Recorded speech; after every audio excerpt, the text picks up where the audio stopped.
Welcome into another edition of New Track Record Podcast. Caleb Hatch, Justin Kinney with you from the WELT studios. And of course, we recorded last week on a Thursday afternoon like we're doing this week, and all the news except for our first story broke on a Friday. For once, all the things. Yeah, we mistimed it, but it was probably smart, get ahead of the snowstorm. We give dug people ourselves some out to record this show. I'm just happy. So before we get into all the things happening in IndyCar, and there's a theme, you'll notice it here in a second, but I am thrilled for the first time in years, our street got plowed by the city of Fort Worth. Did they do that today? It was like 2 days ago. Okay. So I dug my car out yesterday. Because, you have to park on the street, yes. So it gets buried yes. once they plow. And I love that because, of course, I follow the local nosy neighbors group on Facebook, and they complain about not being plowed, and then they'll complain when the plow, covers their driveway or whatever. So it's like, people just like to complain. Yes. But it was a lot of snow, so I'm glad that you were able to dig out your car, but very encouraging. It's also a very tight squeeze on your street, by the way. I noticed that even today, because I jokingly said I'd drive down your street and spit on your car every morning. Maybe not every morning, but it is very much a narrow stretch of road. So kudos to finally getting plowed. And what's funny is, we're like, okay, we're going to call 311. Oh, you were going to be that? Yeah, and let's get this done. And then, boom, it happened. How about that? Before we were probably going to call, because we didn't expect it to be plowed. I'm so tired. It's been a day. It's been a few days. But be plowed, on Sunday, obviously, or even on Monday. But on Tuesday, they came through. So we were thrilled. And I guess we're thrilled to bring you a lot of IndyCar news to discuss as we inch closer. In fact, we're a month away from IndyCar opening weekend. Yes, we are at St. Pete. So we're closing in. They had IndyCar content days, not a whole lot of groundbreaking stuff, a couple of sponsor announcements. A driver hidden in the background who's currently known as TBA was also there. So it's you doing your CSI research. Well, I wasn't the first to see it, but once you see it, you can't unsee it. So we're going to talk about Penske as we have news that came down from Team Penske, 20 minutes ago prior to recording, as we record Thursday afternoon, January 29th. And we have Palou news. We have a race proposal news. And we have Prema news. Yes, everything starts with the letter P because that's what's happening this week. Yeah, I guess so. Here on the podcast. So let's start with the shocking news. Team Penske confirming their race strategist lineup, and none other than Tim Cindric, former Team Penske team president, IndyCar president, is back with the team. He'll be the strategist for Scott McLaughlin in the number 3 car for the upcoming season. Plenty of words and articles on it. And Tim Cindric, this from Racer.com, basically said, he was kind of looking at a part-time role or being out of the sport entirely and just retiring, and then reached out to Jonathan Duguid of Penske, who's now at the helm there for the IndyCar side. And, they made it work, and they had a conversation, and he's back. And this is a really bizarre thing. I mean, it's not even been a full year since he was fired after Attenuator Gate, and let's not forget Turbo Gate. The year prior to that, 2 strikes, he was out, but now he's back. There's so many different thoughts on this, and you made me, because I got in here and you were like, well, you're not going to believe the news. So you made me look it up myself to get the reaction. I mean, Tim Cindric was fired from Team Penske. This was not a mutual departure or some sort of, hey, I need some time off. He was fired. And for him then to go to Jonathan Duguid and say, can I get a job? Is kind of weird. And to me, the question is who's the more desperate party here? Is it Tim Cindric not being able to find anything? Or is it Jonathan Duguid and Team Penske after the year they had last year. And maybe the concern already of this year of, oh my gosh, we need to do something to help out Scott McLaughlin. And no doubt that Tim Cindric is an excellent strategist and has proven himself. It's just, it's weird, but I also think it's something that Team Penske looked at and says, we need help. We're going to go rehire fired employees, or at least employee that wasn't dismissed more than 7 months ago?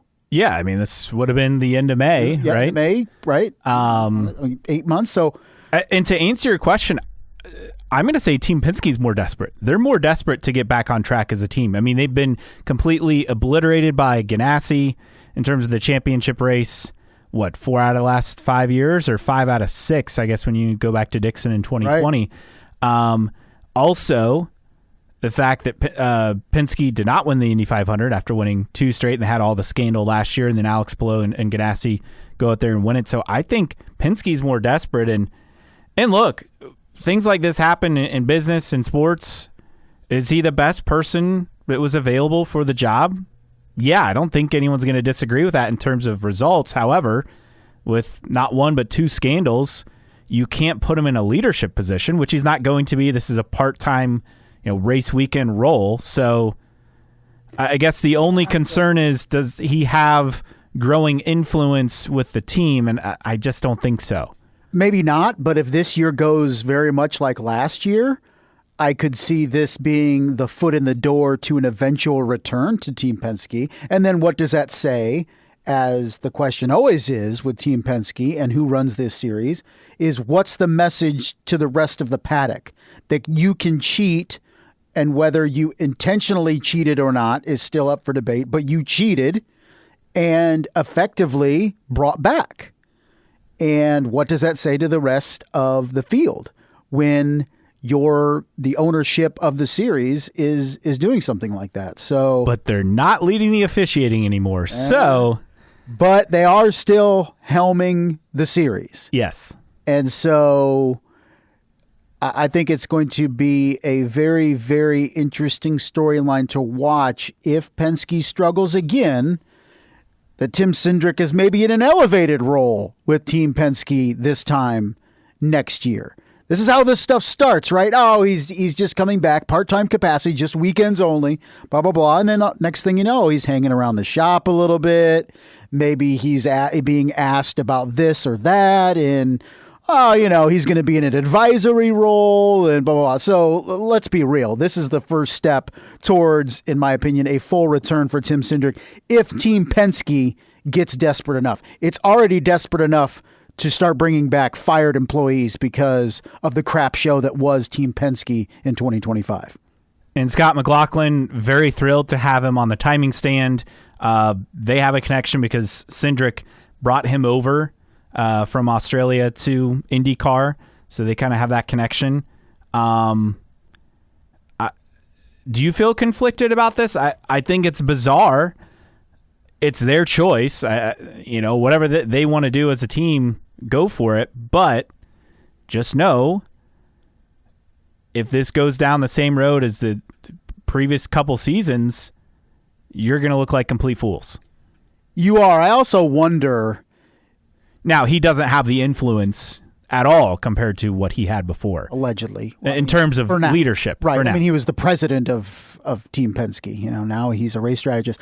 I do wonder, do you think Tim Cindric had other job offers from the paddock? Or do you think the paddock kind of looked at him as kind of, let's steer clear of him because of what happened with Team Penske? Did Tim Cindric pick this job over other jobs in the series? I think he laid low for, 6 months or whatever. Yeah. And then decided, I do want to get back into this. I'm not sure where to start. So he reaches out to Jonathan Doegood, who he's worked with, who's now in charge at Team Penske, who's also a strategist on one of the cars. You look at Doegood is with Newgarden, and Travis Law, who also was elevated after Cindric was fired, is with Malukas. That's so weird to say. But I think he laid low. He reached out, say, hey, like maybe not in the I'm asking for a job sense, but in the, hey, I think I'm interested in getting back into this. That, at least that's how the article reads. And do you know of anything? And they're like, well, we could use you. Fancy that. It just kind of weird. When you break it down to simplest form, a company that fired someone is approached by that someone within 8 months of being fired, and you rehire him in a different position. It's kind of weird. But hey, Penske's desperate right? to beat Ganassi, right? So you got to do what you got to do. And that too becomes something of an issue too when you're looking at Team Penske and they are so desperate to get back to relevancy, even after just 1 year of mediocrity, that you're really going to put Tim Cindric is great at what he does, and it's open to interpretation on how much or how little he was involved in the scandals or what he knew and when he knew, right? Those are always the big questions. But at the same time, this was a guy that after a quarter century with Team Penske in IndyCar was basically shamed out of the series and shamed out of his job. And whether he was a scapegoat or the mastermind, who knows? But now he's brought back because you know what? Team Penske is in dire straits. And I think it just shows that in the end, in racing, performance is going to usurp maybe your conscience or what you should do or sticking to your guns, all that stuff. In the end, it's about results, and Team Penske isn't getting results. And remember, when Cindric was fired, Rahal, I believe, still had an opening, right, within their team. I mean, they had several openings. They were trying to shake up team leadership, and we thought, oh, maybe Cindric goes there because that's where he was at before he moved over to Penske. Obviously, that did not happen, and I think other teams, and rightfully so, wanted to wait a year, let stuff kind of blow by, and then maybe entertain a call. Right. I mean, I don't think he had some sort of clause where he couldn't go to another team. I think other team just said, or you have not one but two strikes on you in the last 2 years. It's tough. But look, like you said, desperate times call for desperate measures, and I think that's where Penske's truly at right now. I mean, or other teams were like, you know what? We don't want to draw the ire of Penske Corp by hiring somebody that was... In fact, it was fired from Team Penske, so we're going to steer clear of Tim Cindric. And now I think teams were like, well, you know what? If he was available to hire, maybe we would have been a little, more aggressive in trying to hire him, considering he just got hired back at the team that fired him. It's weird, but you know what? It's the gift that keeps on giving, the IndyCar off season, and this is something new for us to chew on here as we inch closer to St. Pete. So we go from Penske to Alex Palou and his lawsuit. Has he started a GoFundMe yet, by the way, for that?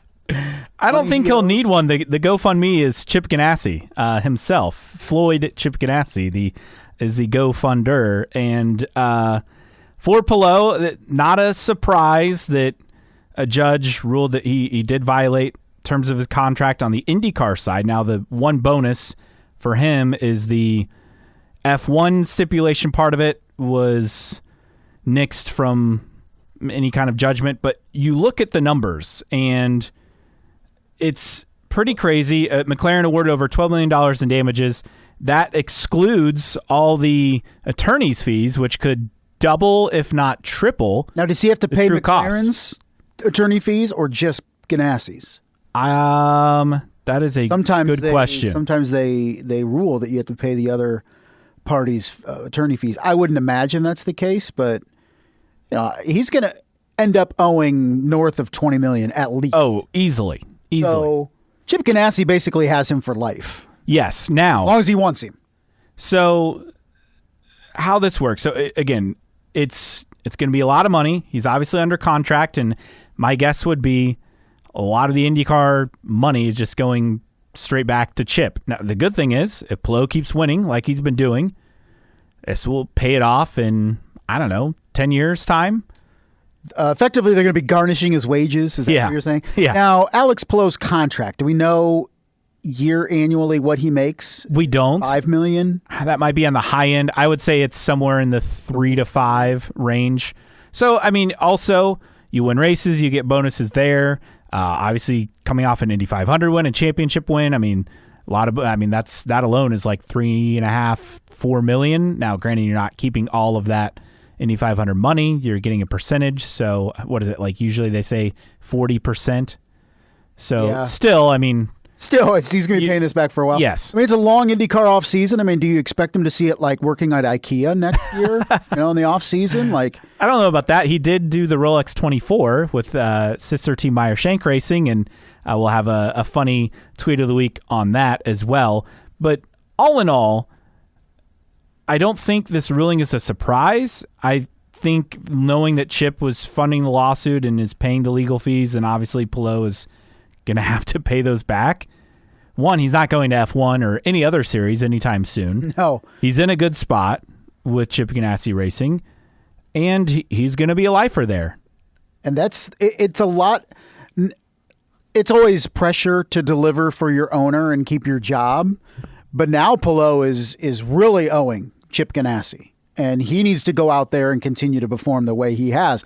There's no doubt that he's capable of doing that for sure. I don't necessarily think he's a guy that can continue the streak he is on in terms of championships and, winning 4 of the last 5. But at the same time, how much are you worth to a team? And I think the answer we got, at least in terms of Alex Palou, for Chip Ganassi, Alex Palou and what he brings to this team is worth upwards of and north of $20 million.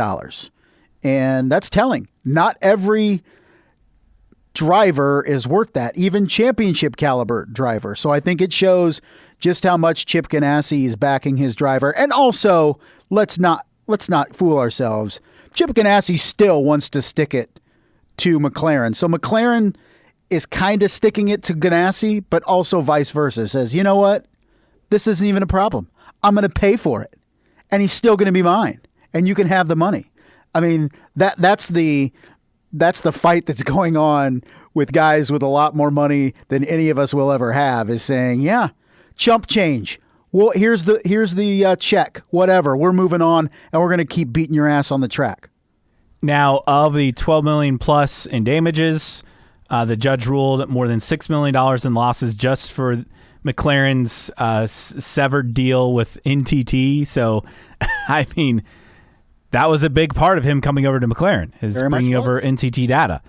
So that's a big part. And then the other element is that obviously I would fully expect Palou and the legal team to look at an appeal in this decision, as they have the right to do.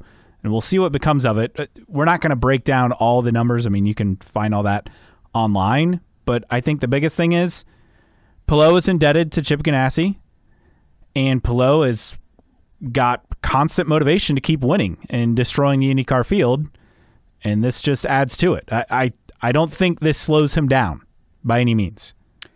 No, I don't think so. I think the goal of the other teams in the series and drivers is to slow them down on their own. But Alex Palou is not going to be hurting for money, okay?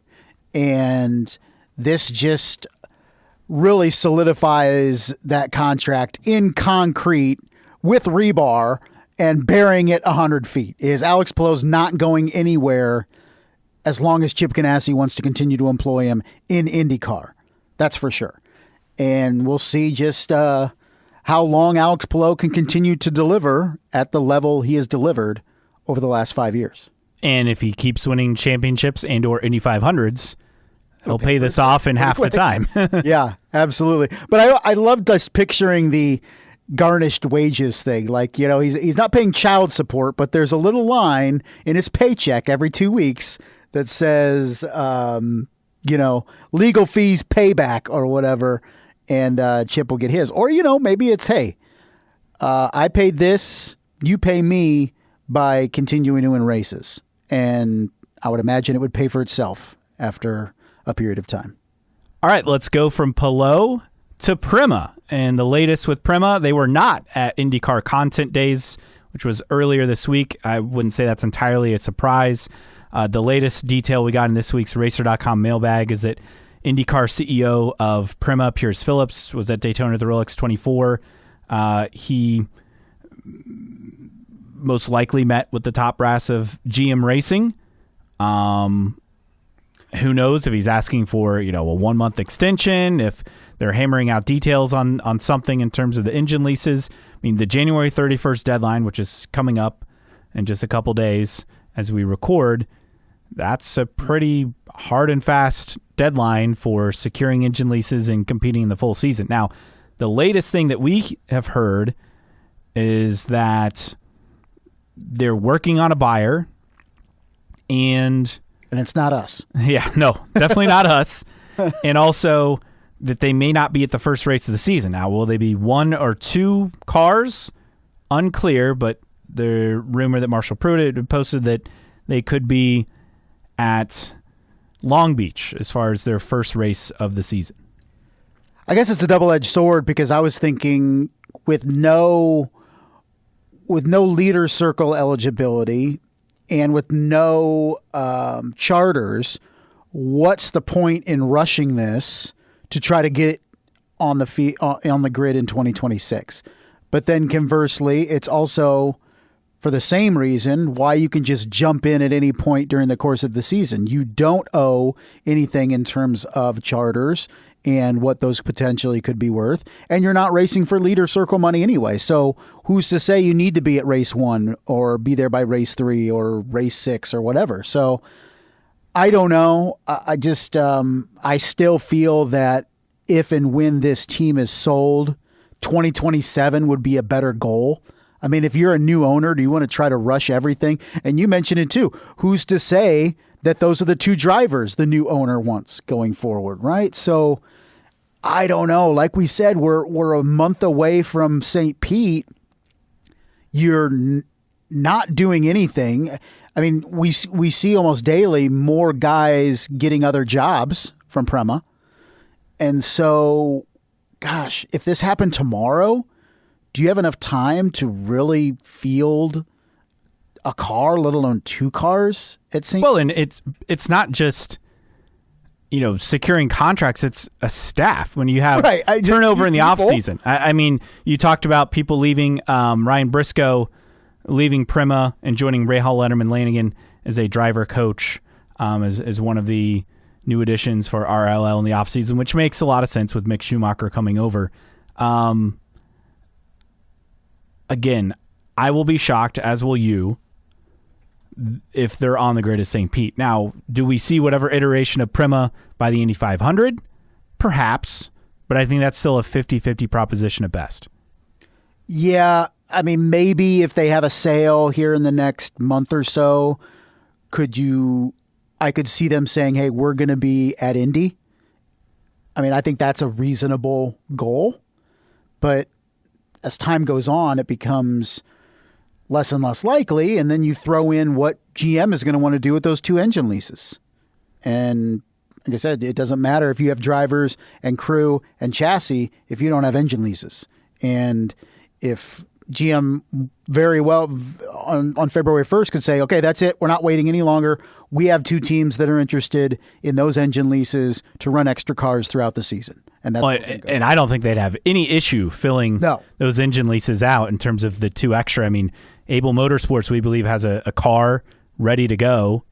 They just obviously don't have an engine lease, so that'd be 1. And then throw in either a 3rd at Foyt.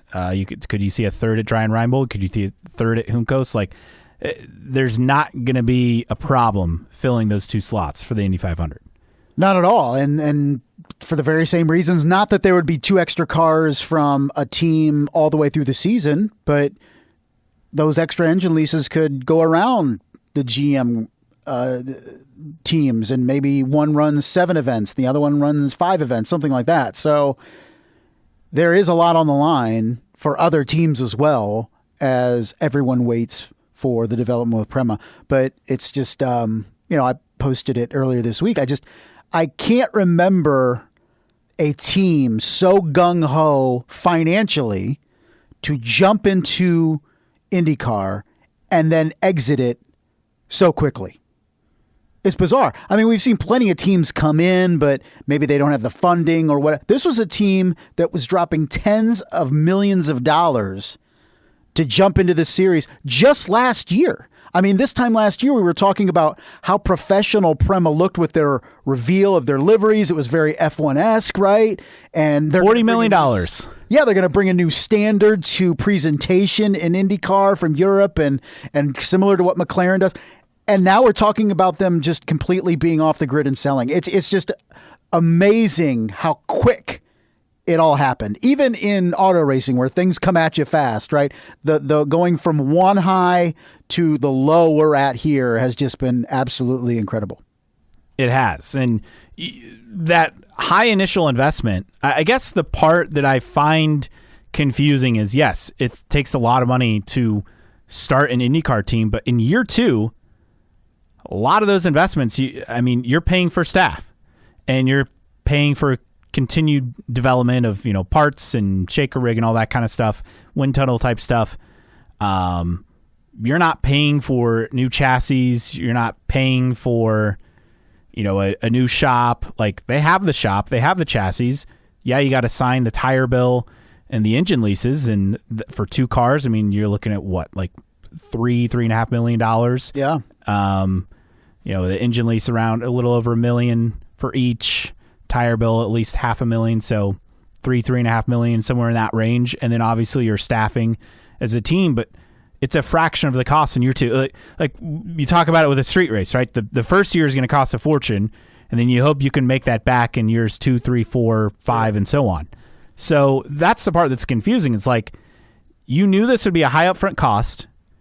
You have actual success in year 1. You shock the field, put your rookie driver on the pole at the Indy 500. You finish the season strong with both drivers, getting results. You're getting top 10s.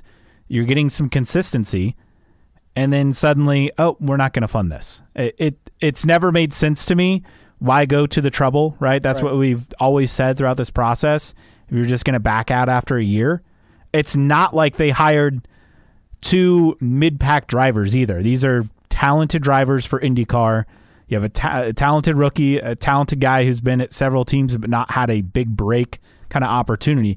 This is far and away more professional than what we saw out of Carlin.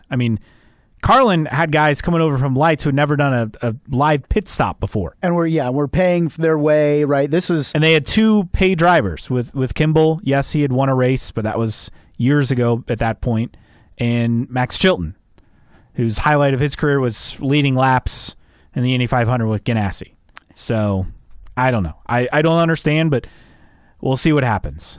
And overall, here are 2 points. One, we know that a lot of funding has gone away from Prema at large, and obviously the founder's leaving, but it's almost like there was no period where they're like, hey, we're going to cut back or whatever. Everybody was fully invested in dropping tens of millions of dollars. You said upwards of $40 million on IndyCar in 2025. To go from that to we have no money by May.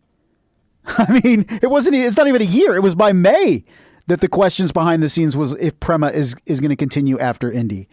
It's happened so suddenly. And 2 is look, I think losing Prema is a loss for IndyCar because of the reasons you mentioned. Paid drivers, right? They weren't taking checks to run guys. They were legitimately paying guys. They raised, I think, the profile of the European ladder. And the last thing we've talked about it before, the last thing you want is any European team dabbling in the States in open wheel completely folding. And that's what we've had recently, right? Twice. Now, McLaren is different. Yes, very much so. It's a worldwide brand. It's a brand. They do have an American team principal. It's not like, I'm trying to think of a compare. Like if Williams F1 wanted to come say, hey, we're going to race in the US, it'd be like that. Obviously, McLaren has way more money, way more resources than Williams F1, but still, it'd be more like that. It's like if Ferrari wanted to. Yes. Right? It's different than Carlin not racing in the... Now, Prema doesn't have the wealth compared to a McLaren, correct, obviously, but their investment... How much do you feel like, though, IndyCar... Do you think it was by design that they weren't able to get charters for Prema? I think it would... Do you feel like IndyCar shot themselves in the foot, or it's mostly on Prema? I feel like there needs to be a little bit of mutual blame here. I will say this. I mentioned, let's say for example, if Ferrari came over and started an IndyCar team, IndyCar would bow down to Ferrari. You bet your ass they would have charters, okay? But it's Prema, who's not Ferrari, and so they don't. So, yes, Prema knew what they were getting into, but IndyCar didn't stretch the rules to accommodate them either. They closed them off from the beginning, and it's a shame because in a way, it also makes IndyCar look bad that this team come over and they can't make it work. It's big time. I understand that situations change, but this wasn't like a shoestring outfit. This wasn't Juncos in 2019 or whatever. Like this was a funded team. So things change, and in racing, all it takes is just a little more money. Or a little less money. Yes. All right, and let's get to the last thing, and it's a proposal for a race in Washington, D.C. Oh, boy. Back on the table. I don't think it really was ever off the table. Now, we had talked about this last summer as it being one of those possible additions on the schedule, and it came back as the Transportation Secretary, Sean Duffy, said he wants to hold an IndyCar race on Capitol Hill around the National Mall, start at the Supreme Court, go around the mall behind the Lincoln Memorial. It would need congressional approval. Obviously, I don't think Congress would approve this race. Politics aside, whether you're right or left.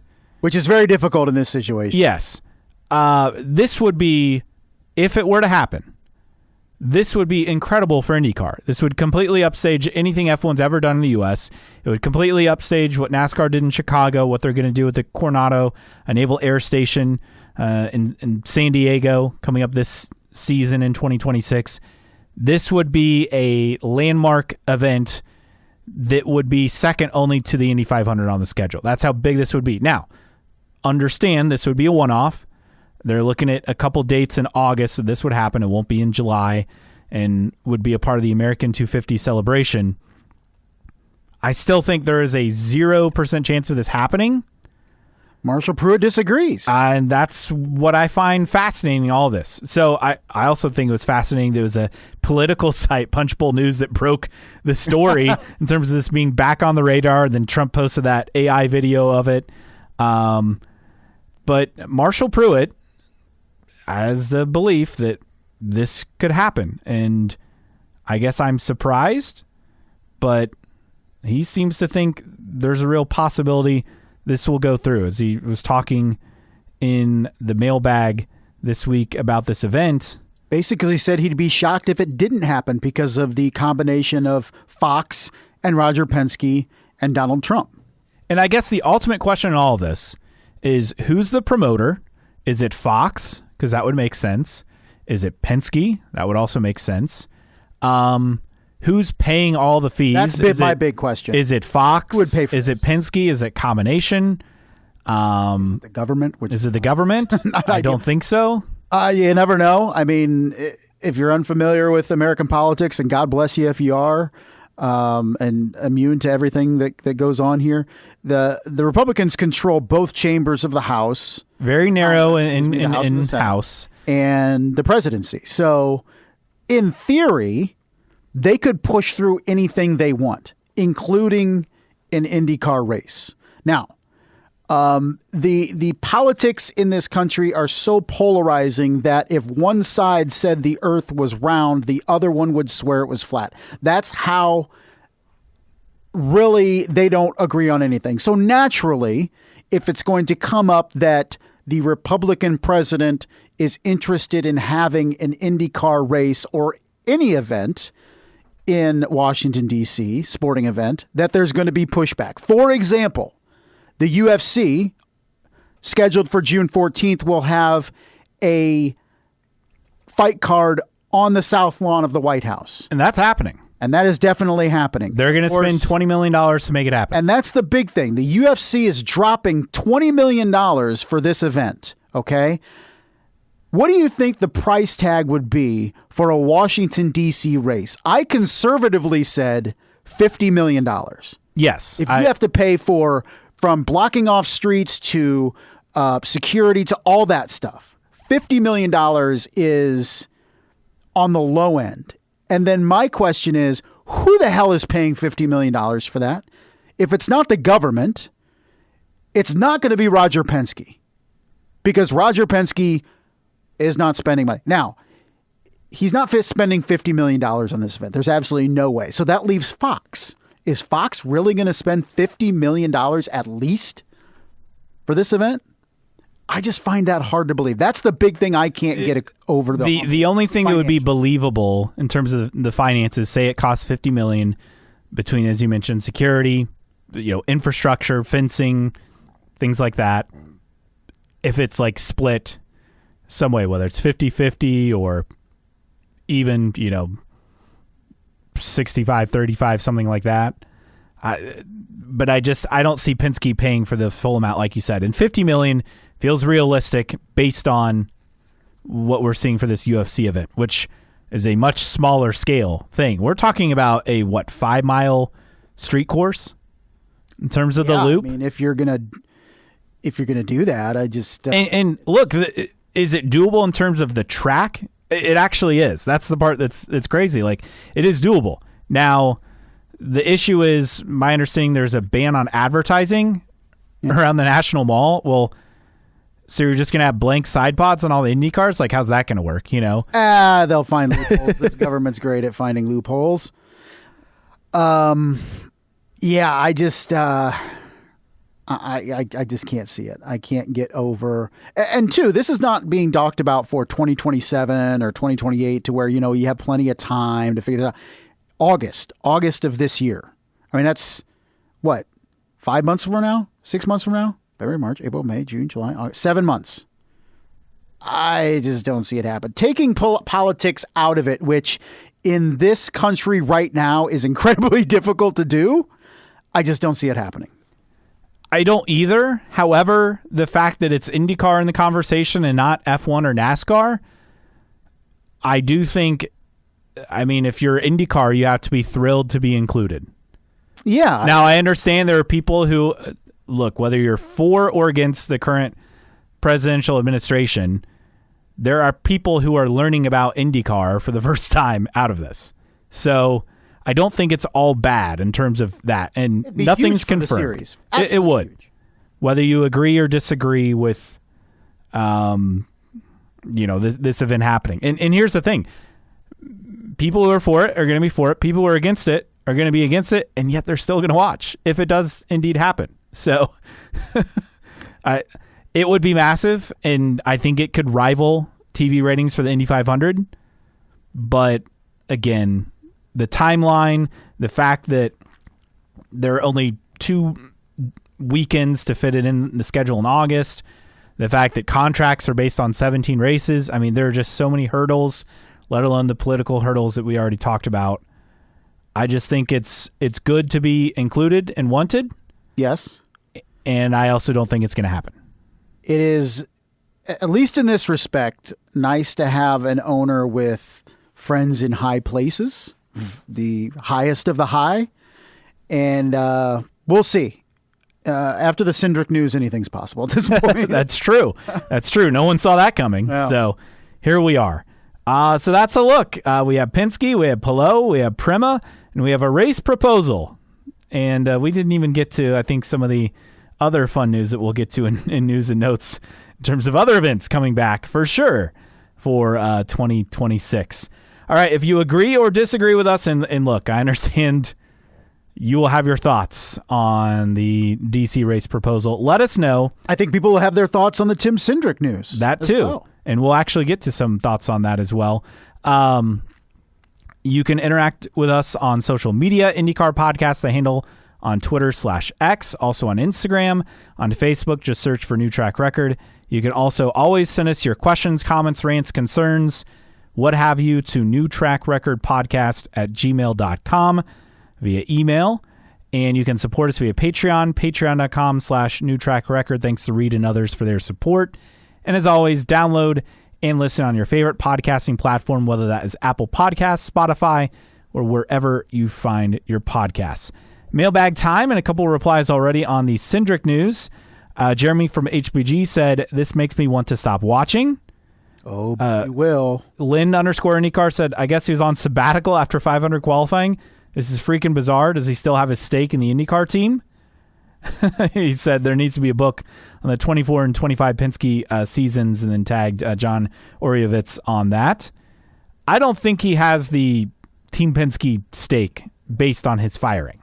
One would assume that would think so. Render that null, but who knows? Maybe it's just sitting there waiting for him to move back up the company. A lot of thoughts on the Pato spot where he's driving the trash truck through a quiet neighborhood. I thought it was fun. I thought it was good. It was good. I thought it, and I mentioned this last week, while it was tough for me to see what the Joseph Newgarden commercial was doing to tie in to the actual racing, this one made sense, right? Okay, a guy's in a garbage truck. He always drives out of control and drives fast because he's an auto racing driver, and he races in the IndyCar series that's the fastest racing on earth. That made sense for a casual viewer to connect the dots. Maybe not as easy to connect the dots with the Newgarden spot. And the other thing with the Pato spot, I mean, at least 46 million people saw it because it aired late in the fourth quarter of the NFC Championship game. I mean, I don't think you could ask for better timing. The downside is, who's going to see these other two spots? Well, unfortunately, no Super Bowl boost this year. Yeah, I mean, that was the problem with delaying a week. Wild card, weekend. I'm on wild card. So that's the issue. But they'll play at some point.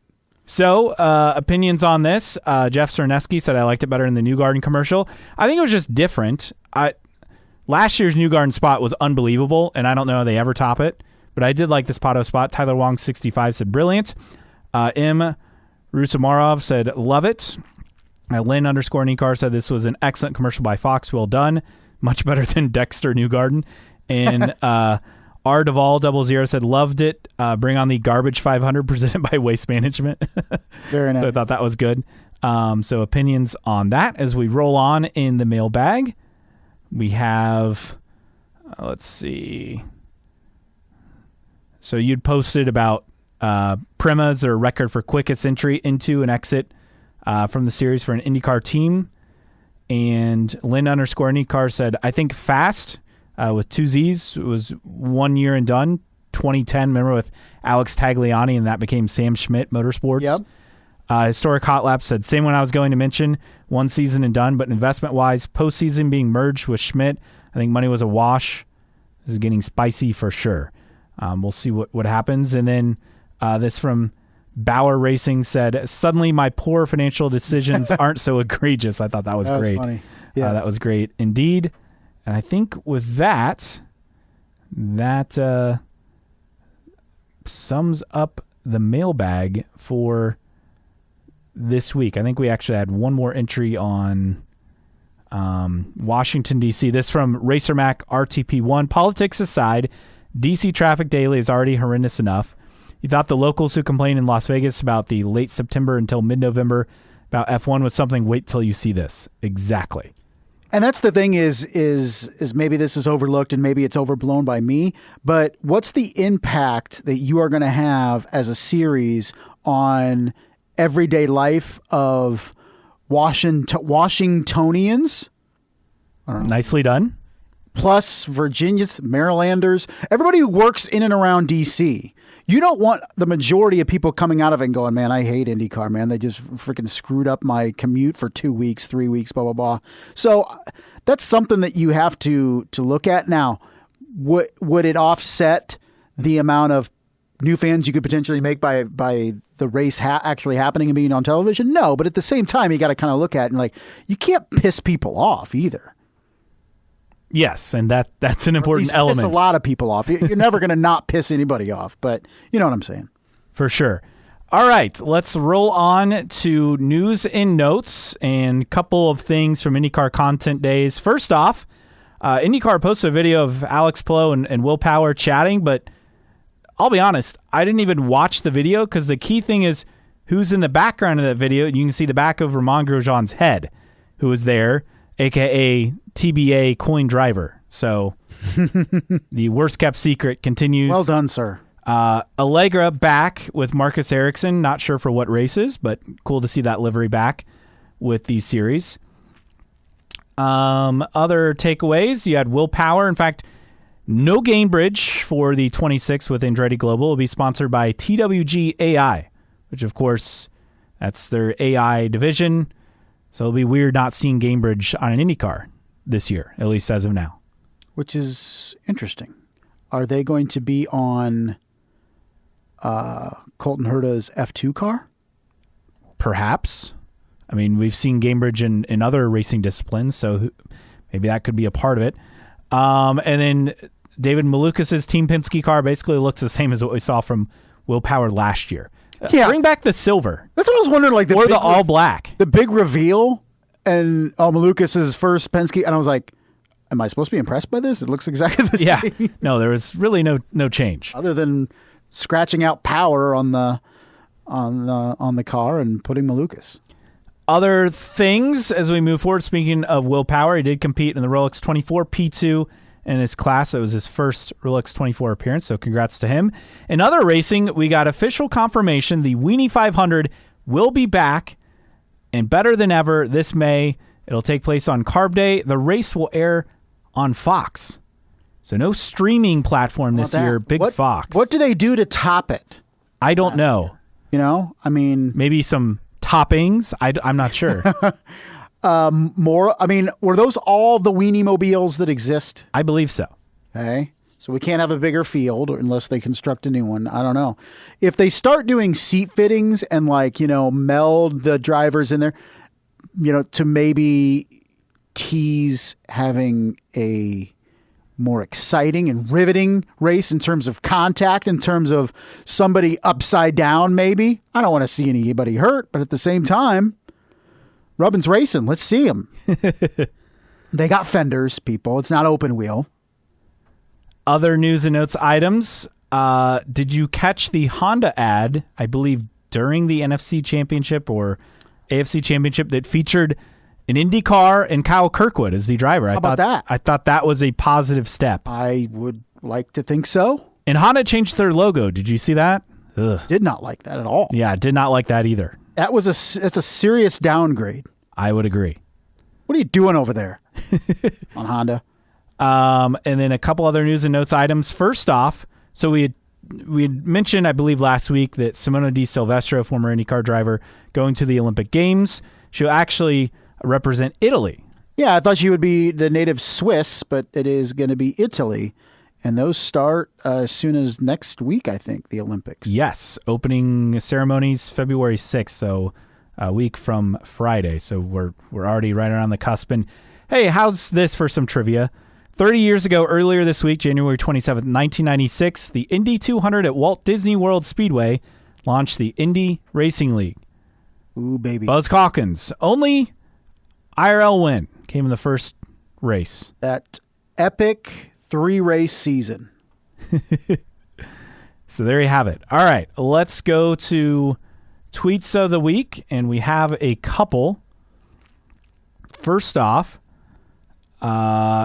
Indy 44 said, I'm surprised they let Pato drive a Lotus in an IndyCar promo. Second, this from Nathan Brown of the Indy Star, former IndyCar beat reporter, now covering the Colts. And he quote tweeted Meyershank Racing, when Indiana football beats Ohio State, and it's Alex Palou accepting a $100 bill from Mike Shank. And Nathan Brown said, got to start somewhere in terms of the lawsuit money. And then finally, Callum Ilott. List of missing media day excuses. I'm snowed in, missed my alarm clock, couldn't decide what to wear, stuck under safety car for fog. Like the Rolex 24. And my dog ate my homework. I thought that was clever. Or I'm not sure if my... Yeah, that's not on there, but he probably can't say that just yet. So that does it for tweets of the week, and time for our random split era driver of the week. I think we've done this guy, but he's not on my master list, so what the heck, we're bringing him back and going back to the early days of the split and kart, and in particular, Project Indy. Dennis Vitolo. Yes. He was his claim to fame. Now, overall, he started 36 races in the Kart World Series across 11 seasons. I think, 10 seasons at least, going back all the way to Bettenhausen Racing in 1998. 88, excuse me. And then most recently with Project Indy in 1996 and 1997. Then he was at Peyton Coyne Racing, 97, 98, and 99. And he even appeared in the IRL, in the Indy Racing League, in that epic 1996-1997 season that was 10 races, going from 3 to 10 races. Wow, what a time to be alive at the IRL.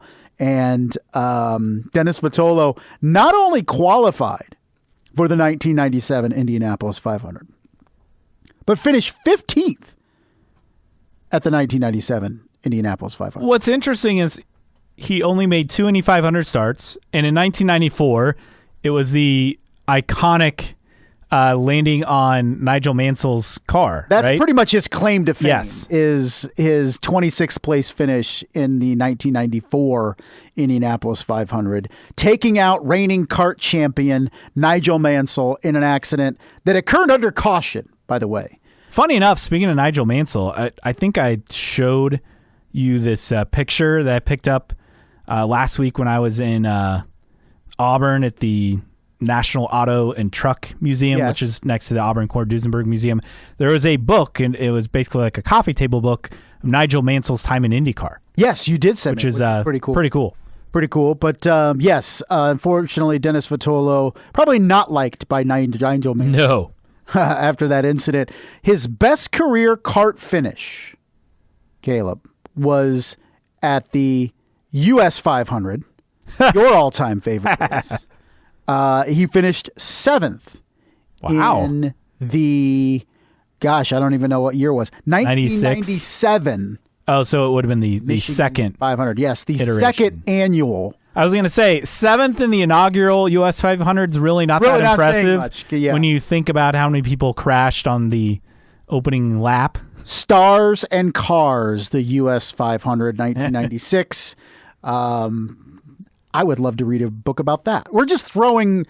John Oriovitz is just having list after list of potential story or book ideas for that. But Dennis Vitolo, his best finish was the 1997 US 500. And that was it. In terms of his final race was the 1999 race at at Fontana, a 15th place finish at the 1999 Marlboro 500 presented by Toyota. And that was the race that unfortunately Greg Moore lost his life, the 1999 race at Fontana. So that was his final appearance in open wheel racing. Mr. Dennis Vitolo, this week's Random Split Era Driver of the Week. All right. For Justin Kinney, I am Caleb Hatch. Thanks for joining us on another edition of New Track Record Podcast.